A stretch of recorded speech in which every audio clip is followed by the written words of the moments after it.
Viajeros y viajeras de los tiempos, soy Alam.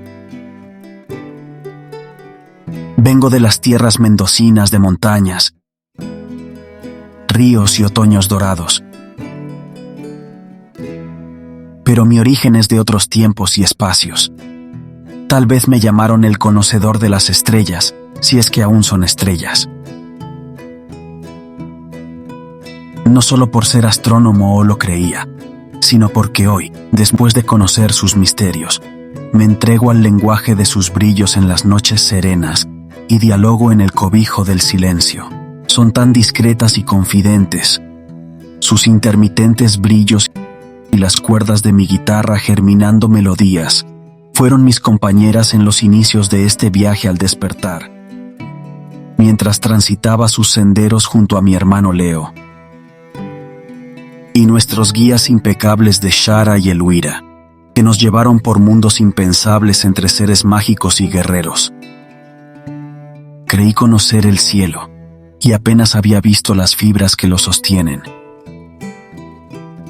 Desde que saliera de mi hogar, todo lo que consideraba verdad se fue resquebrajando.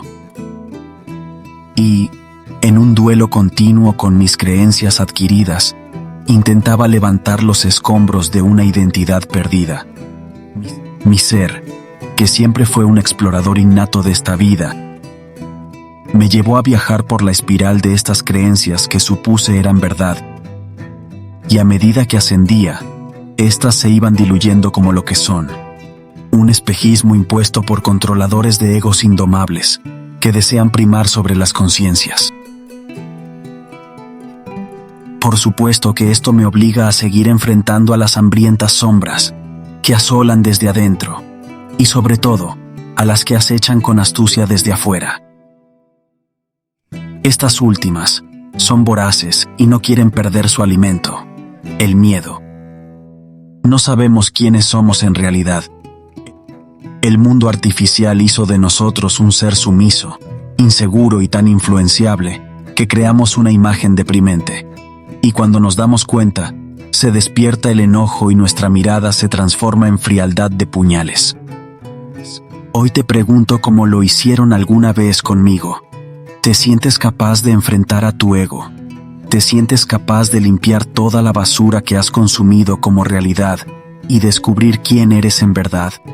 Déjame decirte que, de la única manera que podrás lograrlo, es muriendo y renaciendo como lo que eres. Fuerza co-creadora de universos. No es fácil, y también es doloroso aunque gratificante, cuando uno se da cuenta que va gestándose, día a día, un nuevo yo en consonancia con la conciencia esencia. Por ello, amorosamente te desafío. Yo, Alam, el conocedor de las estrellas, hoy, aquí y ahora, te invito a que busques a tu verdadero ser interior y descubras tu misión y la magia de la vida.